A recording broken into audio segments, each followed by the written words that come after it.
Ну, с двери уже ничего нету. Это так, с багажник пенопласта скрипит. Короче, причина нашлась. Это петля. Ну, в общем, решил я доехать до дилера. Все-таки думал, по гарантии, может, чем-то не помогут. Вот. Может, гарантийный случай это будет. Ну, в общем, сказали, что за диагностику возьму 2900, а там посмотрим. В итоге они заклеили вот этой изолентой какой-то. И вообще полностью шум пропал.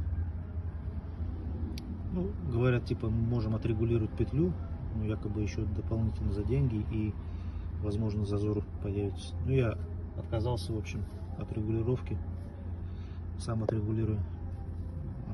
В итоге ничего не взяли они с меня, денег вообще полностью. Так что вот так. Так что буду, наверное, регулировать петлю. Если не получится, уже буду тоже, продаются же резиновые такие накладки, может быть, они помогут.